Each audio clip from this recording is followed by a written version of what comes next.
and welcome back to Bourbon Barrel Talk. I'm your host, Scott Minton. Today's episode of Bourbon Barrel Talk is brought to you by Fulton Smith Insurance Agency. At Fulton Smith Insurance, owner Mark Smith and his team can help insure your home, auto, business, life, and they also offer Medicare supplements.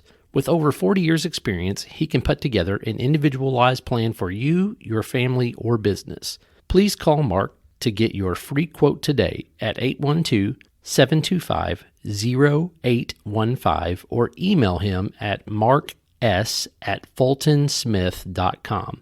And as always, please remember to drink responsibly. Fulton Smith Insurance Agency is a direct affiliate with Erie, Progressive, and other insurance companies.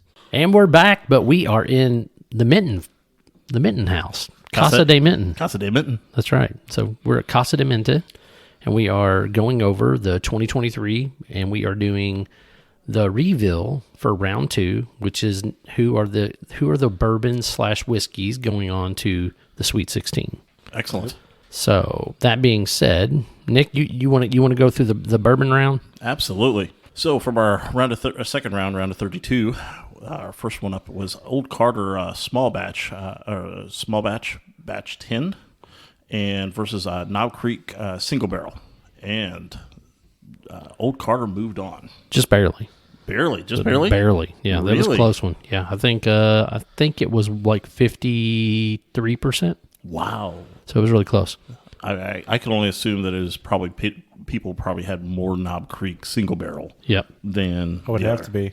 Yep. I think that's the thing. I mean, those 120 proof single barrels, or even the 9 years aren't single barrels. It's only the 120 proofs. So, yeah, but it's yeah, 120s. So I think they're just a lot more readily available. All right. The next one up is actually one that I was really eyeing a lot on. So we have Old Forester 1920 going up against Elijah Craig Barrel Proof. That is true. And so I know that I had picked this one to move on. I was actually hoping it would, and Elijah Craig Barrel Proof won. It did. I shed a tear when I saw the results. And honestly, Elijah Craig won, I mean, fairly handily. I mean, they had like 63, 64% of the vote. That's amazing. That's actually more surprising because I know Old Foe gets a lot of name recognition out of it. Yeah. Especially, but that 1920 is good. It's delicious. Yeah. And most of the Elijah Craig barrel proofs are fairly good. Mm-hmm. No, 100%. Elijah Craig. So I don't mind Elijah Craig barrel proof. I do not like standard Elijah Craig very much, but I was still kind of shocked to see. I think because it's a little bit inconsistent. Like some of them drink really hot, whereas 1920, you get it, you drink it, you know what you're going to get. But that's the thing about the barrel proofs; they are single barrels. So they are single barrels, and well, I assume they're single barrels. I think they're just kind of batched. Not right. My bad. Small batch. Yeah, but they're all 12-year, and they're varying somewhere anywhere. I think the lowest they end up having was like a 118, and I think their highest was like a 132. Right. That sounds about right. Something around there. So, all right. Next, Eagle Rare versus OWA, right? Yep, Yeah. OWA 107. Yep. And this one was actually, it was a bigger margin of victory than I thought it would be, but OWA came through on that one. I know, it hurts. I had picked Eagle Rare myself, but I figured it would go on through. It's not that surprising considering, to me, OWA is the best of the Weller series. That you can readily available out there. I don't know. It's not readily available. Okay. It's the most available outside of Weller Special Reserve, but to me, it's still the best flavor. At 107 proof, I mean, it just hits right. It drinks. It's good. I mean, it's what I prefer to drink. I will agree with of the Weller you series. said. Yeah, I think out of them all, I think it's been always a consensus that the Weller 107, the proof range at the 107 it just hits. Yep. Next. Next, we have Wild Turkey Rare Breed going up against Mick 10 year. And this was a tight one. This one was tight. Carl, you want to go ahead? As a Wild Turkey fan, I'm sad that they lost, but it's Mick 10. Yes. So I can very well handle the loss. But was it 54% versus 46%? 54 to 46%. So I mean, it was pretty close. It was close. Yeah. We gave it a fight. You have a lot of Wild Turkey Rare Breed fans out there. So I felt like it was only a handful of votes that separated it. So on to the whiskey.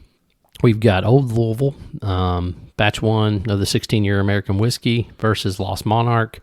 Old Louisville handily beat Lost Monarch, which I was kind of surprised it was handily. Really? Because I mean, I wasn't super surprised. Yeah, that's not.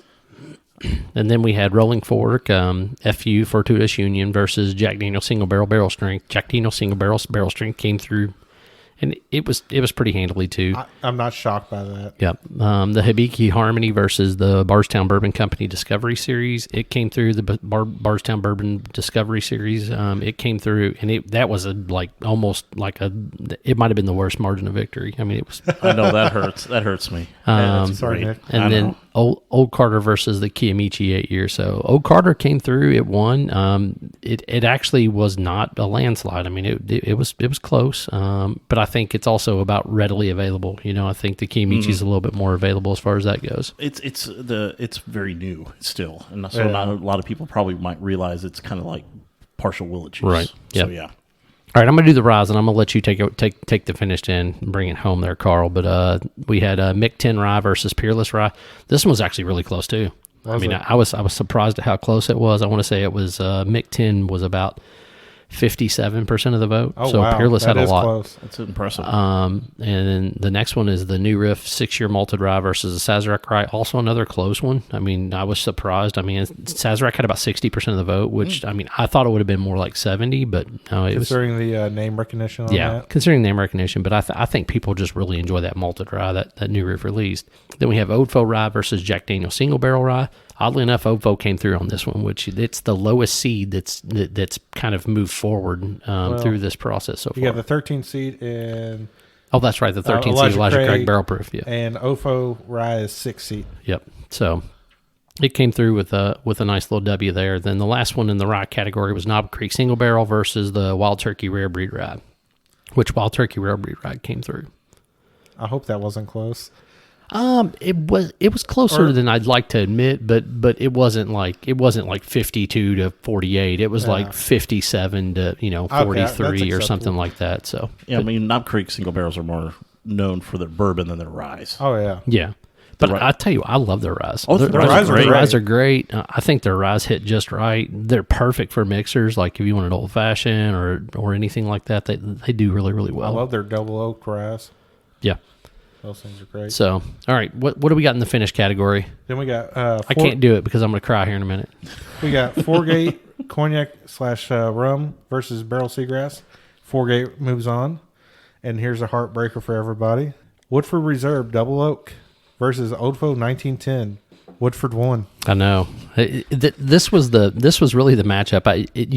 Had I been smarter, I would have made one of them like a 7 seed and made the other one the 5 seed or 4 or 5. Mix them apart a little bit. Move them apart a little bit just to see how far they would have come. But the fact that, we kind of did it to Weller and Eagle Rare too. Yeah, we did. And the cigar batches that Yeah, and the cigar batches. Well, we put them against each other in the first round. Yeah. Right. But that being said, I mean, I'm kind of curious how those would have rolled out had I spread them on both sides of that finish bracket instead of them both falling to that 4 or 5 series. It was like the Miami Indiana game recently. Yeah. But I'm crying over that one too. Yeah. Sorry. And next you got Peerless Double Oak Rye versus High West Midwinter Nights Dram. High West moves on.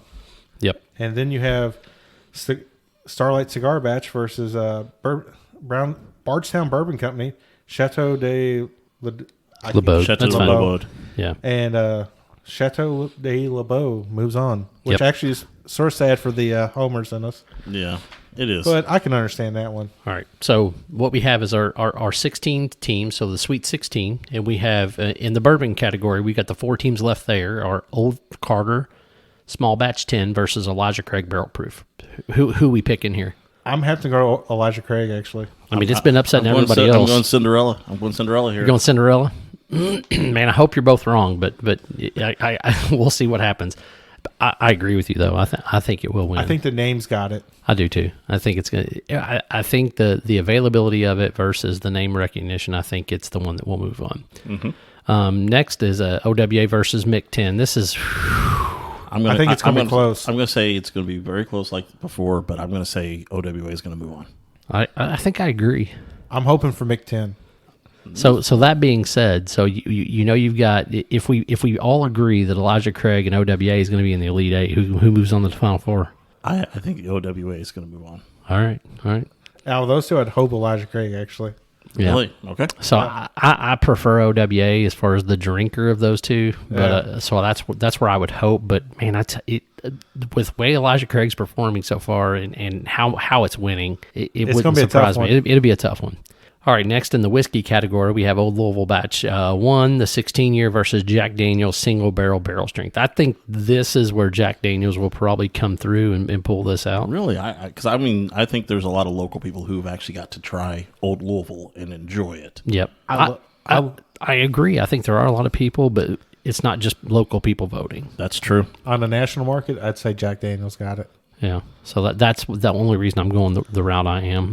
The next one is Old Carter, American Whiskey versus the Bardstown Bourbon Company Discovery Series. Man, I tell you what, this is a coin flip. I think it could go either way. Yeah, both are great.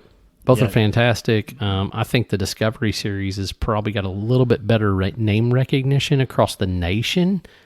But I think Old Carter locally definitely still holds a little bit more. Light, a little candle too. Yeah, little candle, yep. So the ryes, we got Mick 10 Rye versus Sazerac Rye. That's actually going to be a hard one. I'm going to call Mick 10, but I hope that it just doesn't go by the name. I'm going to say Sazerac just because of the name, honestly. Though I know Michter's has a national brand, it's just, I don't know if it's up to the Buffalo Trace distillery and all that. No, I you know what? I don't disagree with either thought process. If I'm going to pick which one I want to win, to me, Mick 10 Rye is the better of the two products. By far. Old Foe Rye versus Wild Turkey Rare Breed Rye. Rare Breed. So, see, I'm thinking OVO is going to win this. And it's not because I prefer OVO, because I actually, in this situation, I love OVO Rye. Love it. Yeah. Absolutely love it. But I love Rare Breed Rye, too. And I like that proof. I like the extra little heat that the Rare Breed Rye has. So that's the advantage I think that Rare Breed has is just that barrel strength. Yeah, but I still think OVO Rye is going to win. I think it's going to be close to like the 1910 and the Double Oak of Woodford. I think it's going to be that close. I mean, the Wild Turkey and Knob Creek were really close. And I feel like Knob Creek is not as prevalent or not as recognizable as OVO. But OVO beat Jack Daniels. Yeah. That's what I'm saying. I mean, yeah, but how many people have had the Jack Daniel's single barrel ryes? I mean, probably few and far between, you know. But still, people are like, "Oh, Jack Daniel's." Of course, then again, Jack Daniel's isn't necessarily known for their ryes; they're known more for their whiskey. No. Yeah, so, exactly. I don't know. All right, next we got Foregate versus Woodford Double Oak. I think Woodford Double Oak wins this. I do too. Yeah, I just think, off of name recognition. Well, that and affordability and how many people's actually had it and tasted it. Right. Oh, yeah. Whereas that Foregate bottle's what, 175 range? 200. 200, yeah. So 175, 200. Okay. So, yeah, I agree with you. I think that's where I think Woodford Double Oak cakes that one. The next one is, man, it could be a coin flip. So we got the Midwinter's Night Drum by High West and the Bardstown Bourbon Company Chateau. So I'll tell you what, I'm going to take Midwinter's Night Drum. I'll agree with you there. I think the early Midwinters were so good that the name recognition got it out there for them, and people had them and tried them. I'm not going to say too much for more recent ones, but the original ones were really, really good. Right. I'm going to have to take Bardstown. You're going to take Bardstown? Okay. All right. So let's just assume me and Nick are right, and it's going to be High West versus Woodford Double Oak, because we had the most votes between the three of us here. Who wins that? Ooh, Double Oak. I'm calling I'd say Double Woodford. Oak. You think so? Yeah. I think High West. Okay. But we'll see. We'll see. Yeah. And then we've got, did we say Sazerac? Is that what did you all both agree Sazerac? And I said Mick 10? I said the Mick 10 Rye. Okay, so we got Mick 10 then versus Wild Turkey Rare Breed Rye. Yes. So who wins that? Ooh, that's a tough one. Is it going to be our only one seat that goes on to the Final Four? I think it is. I think it's a possibility. Mick 10? Yeah, I'd say Mick 10. So we're going to have, so the consensus is if the Final Four comes out like we think it will, then it'll be Mick 10 versus High West versus Elijah Craig versus OWA versus... Oh, no. Oh, wait, that's the Elite Eight. So the Final Four would... Eight. So my bad. So it would be Mick 10 versus Woodford Double Oak versus... Oh, no. It would be High West versus Did Double we? Oak. Okay. Double Oak. I thought... Did we both agreed on the High West? Okay, I'm sorry. Yeah. So High West, and we'll go against Mick 10 Rye. And then you would have... Did we say... It's probably going to be OWA, honestly. Well, yeah, OWA is what we both think. Yeah. Yeah. You and I both said OWA would probably go on to Right. Final Four. Even though you all preferred the Elijah Craig. And then what did we say out of the whiskey category that would go on to the Final Four? Did we say Old Carter or did we say... we said you and I said Old Carter. He went disco. Yeah. And then I think we agreed that Jack Daniels would go on to the Final Four? Yeah. So then you'd have OWA versus Jack Daniels. That'd be interesting. So it's really odd how this thing has kind of fallen out. Now, I will say we obviously did a fairly decent job of seeding them because we didn't have a bunch of huge upsets, but we did have I guess what I would call a Cinderella being the Elijah Craig barrel proof. I mean, a 13 seed. But out my of thing 16. is, it could have just as easily have been like Probably an 8 a or 6 9. seed, you know. I mean, yeah, or an 8 or a 9. I mean, it still would have been a Cinderella case, right? But Yeah. it's just one of those funny things that you're like, wow. I mean, I'm just kind of shocked at where some things have landed and hit. But for the most part, I feel like we did a pretty good job with the bracket layout with 1 through 5, especially. I mean, if you look at how it came out, there's only one out of the top 5 that's in the Final Four each pool. So, Well, two out of the top 5, because OVO Rise is 6 seed, Okay, right? yeah. In the Sweet 16. but I mean That's pretty fairly good. That's fairly good, yeah. So not too shabby did we do. So I'm doing a lot better on this than I did my March Madness pool. oh, dude, mine's a mess. Hey, I'm tied for 8th at my work one, and Barbara's actually winning hers. Really? Yes, she didn't. She went on her own, and she says, "I'm winning, and I'm ahead of everybody else right now." There you go. Does she have how many points does she have left though? That's the big thing. So a lot of people score a lot of points, but then they have like one bad thing. Like that's what happened to my wife. She has a lot of points, but her max points died when Indiana lost because she had Indiana, I think, in the final game. Ooh. I So- Kansas, So one of those tough things. See, Yeah. in one of my brackets, I have Tennessee winning it. In the other bracket, I have I did a homer pick and I had Indiana winning it. But so the Tennessee bracket's still alive and well, and it actually looks pretty good because I've got a lot of points left. I think I have all 4 of my Final Four left. But of my Elite 8, I only have 6 of the 8 because I had Kansas and Arizona in the Elite 8. Yeah, Yeah. I was about to say I did 3 brackets. 2 of them had Alabama winning. 1 had Houston winning. Alabama? What's wrong with you? Hey, really. dude, they're balling out. They are balling out. They really are playing hard. But I say, their first round, they won both of their games by 20 plus. You can't say that about any other of the other teams. I'll give you that. All right, real fast. I gave you both a pour of Double Oak and then a pour of 1910. I already sipped on the Double Oak a little bit. God, this release was so good of that Woodford Double Oak. It is, if anybody, it's the LBC Honey Yeah. Barrel. Yep. And it is, I mean, the nose on it is straight up honeycomb. Very good. That really hard raw honey smell Yep. is what I get from that. Yeah, it's got honey, caramel. It's got some heavy sugar notes. It's definitely a super sweet, super good one. But I'll tell you what, this 1910, it still hits right, man. I mean, it's just, that's the thing about these, man. These things hit always so well. They're a similar proof as the Double Oak. Now, the only thing that I'll say is that the 1910 gives me a lot richer molasses, brown Darker sugar. sugars, yep. Yeah, brown sugars.